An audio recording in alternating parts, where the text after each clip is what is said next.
Okay, so it's time to stop thinking about your career as this fixed, predetermined path, Right? and start seeing it as something you can actually, actively engineer. We are doing a deep dive today into how to redesign your work life to find meaning, purpose, and yes, even joy. And without having to just burn it all down and start over. Exactly. And this whole deep dive is built around the principles from the book, Designing Your Work Life. And it's an intervention that's urgently needed. The data on worker engagement, it's like a global crisis hiding in plain sight. The numbers are pretty shocking. They're staggering. Yeah. Globally, you're looking at 85% of workers who say they're disengaged. And even here in the U.S., it's around 69%. Wow. And then you zoom out, you realize most of us spend, what, 80,000 to over 100,000 hours working in our lifetime? This isn't just an inconvenience. No, it's a massive part of our There's lives. huge drag on well-being, on productivity, everything. The great realization here, though, is that the same mindset that innovators and engineers use, the people who design, actual products, you can apply that directly to your own career. So our mission today is to help you invent your own success over and over, even if Running off to become a scuba instructor in the Caribbean isn't on the table. right, because of life, mortgages, insurance, kids in school, all those things that tend to get in the way of the big dramatic escape plan. Exactly. So this design approach, it really requires cultivating 6 core mindsets. Things like curiosity, a bias to action, reframing, awareness. Radical collaborations, chilling. Right. And we just don't have time to cover all 6 today. So we're going to focus on, I think, the 2 most potent ones to start with. Reframing, So changing how you look at the problem. and then taking key actionable steps from there to make your work wherever you are right now start working for you. Okay, so when we feel stuck in a job, our brain just defaults to this dysfunctional belief. It sounds like it's just not working for me here. Or maybe my boss is the whole problem. And the assumption is always that the solution has to be external. A new job, new city. A whole new career. But the designer's reframe just flips that script. It says, you can make it work, well, almost anywhere. It's hard to embrace that, though, because we're so conditioned to chase more. More money, a better title. More status, more peace. That magical next role where everything will suddenly be perfect. And this is what's known as the hedonic treadmill. Right. It keeps you running towards a future satisfaction that, never really arrives. You're always feeling not there yet. It's this perpetual feeling of inadequacy. So how do you step off? I mean, it feels a little counterintuitive to tell someone who's miserable to just accept it. The antidote is acceptance, but it's paired with a really powerful reframe. Good enough is great for now. For now, that's the key part. Yes. It's not about settling forever. It's about creating the psychological space to innovate inside your current reality. If you're waiting for perfection, you'll never design anything.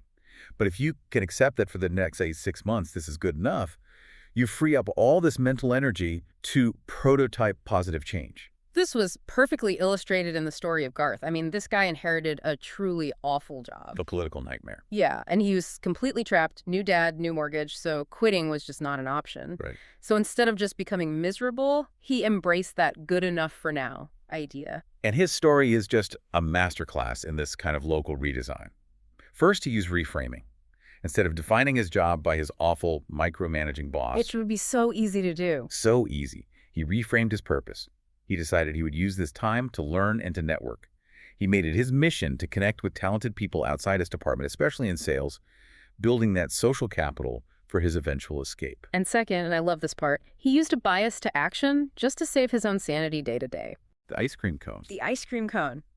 He literally scheduled a small positive energy break every 3 hours. It sounds so trivial. But it's a planned, joyful intervention. It broke the toxicity of the daily grind. He accepted the reality of the job, but he successfully redesigned his personal experience of it. Exactly.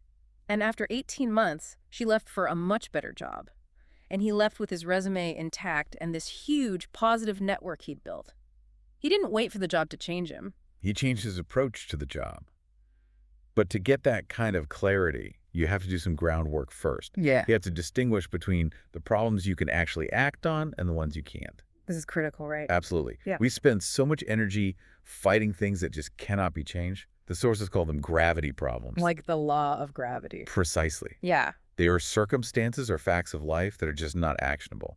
So if your belief is, say, poets don't make enough money to live on, Okay. that's a gravity problem. You can't change the global market for poetry today. And the second you recognize that, the solution isn't fighting it, it's accepting it and reframing the challenge. Yes. The question shifts from, why is the world so unfair to poets? Yeah.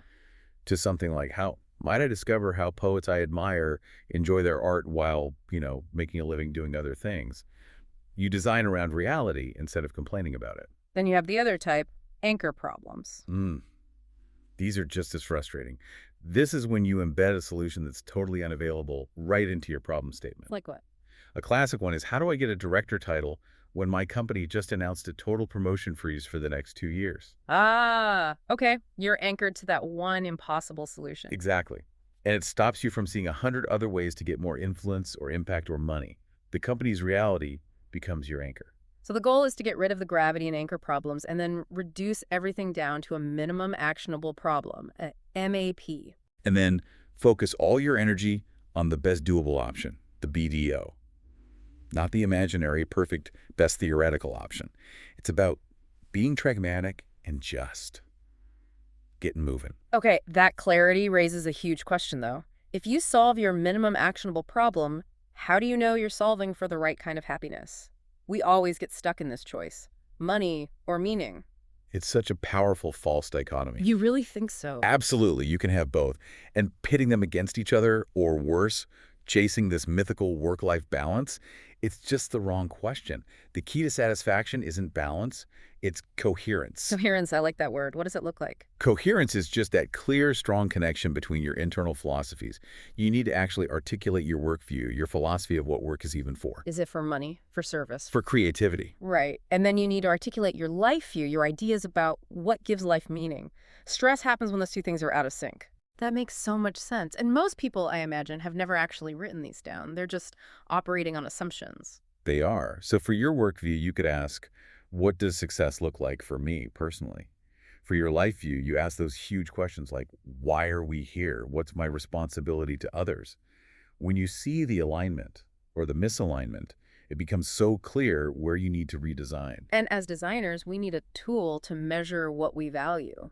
This leads to the Maker Mix board. Right. So instead of just measuring success in dollars, you measure it across 3 really critical tracks. The first is money, success in the market economy. Standard. The second is impact, which is success in the making a difference economy, educating kids, curing a disease. And the third is expression, success in the creative economy, putting your ideas, your art out into the world. And the real power here is realizing that the pain often comes when you measure yourself with the wrong yardstick. Exactly. Think of an unhappy artist.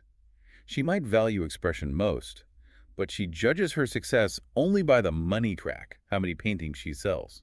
She's measuring a high expression job with a high money yardstick. The goal isn't to max out one track. It's to know your personal mix and measure your progress against that. And that mix can change over time. Which brings us to Cassandra's story. She was an accountant who did everything right. She prototyped a big career change into marketing. A job she thought she really wanted. After a year, she was just deeply unhappy. And the irony is that marketing job was high expression and high impact, which is what she thought she was missing in finance. But she realized marketing was all about ambiguity. The goals were always shifting, projects were never ever done. And what did she discover that she actually missed about accounting? The certainty, the deep satisfaction and peace of mind that came from getting the answer right and being done. She had this intrinsic need for competence and completion, which is a high money competence satisfaction, not high expression ambiguity. So her move didn't fail at all. No, it was an incredibly successful prototype. It gave her priceless self-awareness. She learned what she truly valued, and that allowed her to choose to go back to finance. Not as a failure, but as someone who had tested and validated her own needs. The great news in all this is that for most of us, the fastest path to satisfaction isn't quitting. It's redesigning where you are. It's local redesign. Yeah. You already have a network, you have social capital. Yeah. So there are a few strategies. Reframe and reenlist, like Garth did. Remodel, relocate, and reinvent. Let's focus on a structural remodel. A remodel. So changing the walls of your job description to fit you better. We've got the story of Sarah, an introverted engineer. She gets promoted to team lead. She's brilliant at code architecture, but she Hates the administrative, contentious biweekly budget meetings. absolutely despises them. So she didn't just complain, she went out and got objective data. She took the Clifton Strengths Assessment, and it confirmed, she's strong in analytical, achiever connectedness. These budget meetings felt totally disconnected from her core strengths. She realized those 2 meetings were ruining her entire job. Now, the common response is to just go to your manager and say, hey, can I skip these meetings? Right, I don't like them. But her action was so brilliant because she framed it as an organizational improvement, not a personal preference. She developed a formal, data-backed proposal. She suggested moving the scheduling and budgeting functions entirely to the production engineering group. Who were already responsible for resource allocation anyway. Exactly. She didn't say, I hate this. She framed it as an efficiency enhancement that would let her, the senior architect, spend more time improving code and reducing bugs.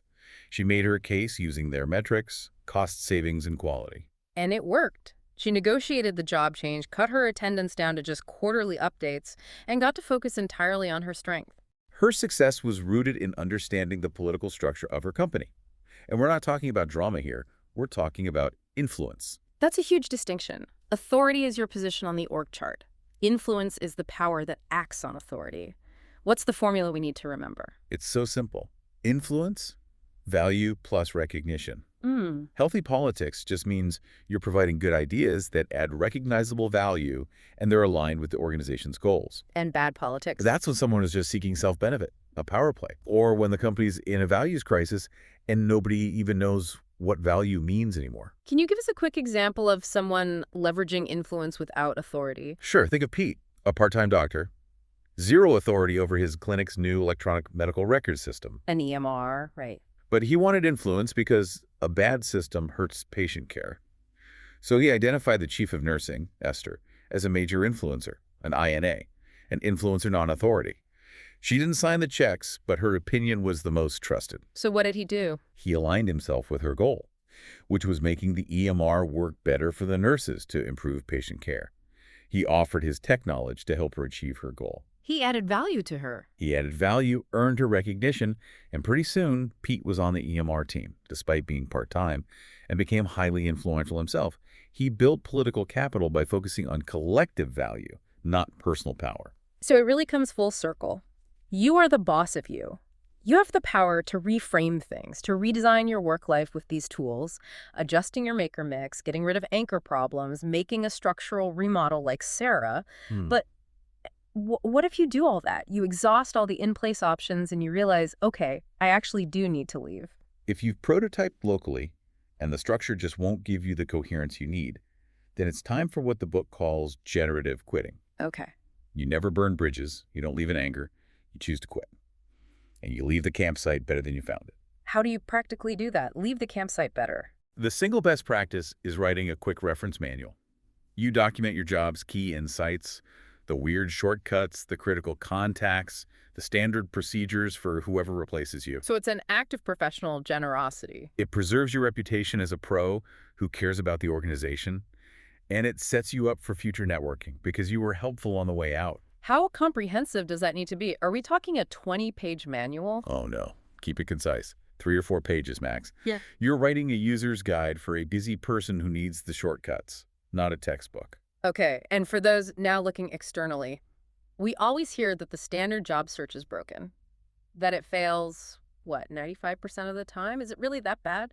Well, that failure rate is based on the stat that something like 80% of jobs are in the hidden job market. Right, they're filled through networking before they ever get posted publicly. So if your only strategy is cold applications online, you're competing for a tiny sliver of the actual market. So the key isn't just sending out more resumes, it's applying the design mindset to the search itself. Absolutely. The key is to use your curiosity to have prototype conversations with interesting people. You don't ask for a job. You ask for their story. Ask for their story, their path, their challenges, what they see coming next. If you feel a genuine connection and they haven't brought it up themselves, that is when you pivot with one single question. And that question is, what steps would be involved in exploring how someone like me might become a part of this organization? it's a total shift. From passively looking for a job to actively designing a role that fits you. And that really leads to the final thought we want to leave you with. The future of work isn't bleak, but it is demanding. Studies suggest automation is going to free us up from all the repetitive tasks. Okay. But success is going to rely more and more on distinctly human capabilities, specifically creativity and sensing emotions, Soft skills. the ultimate soft skills. So by practicing this kind of design thinking, by continually developing your ability to connect with people, you're not just redesigning your current job. You're mastering the most valuable assets of the entire future economy.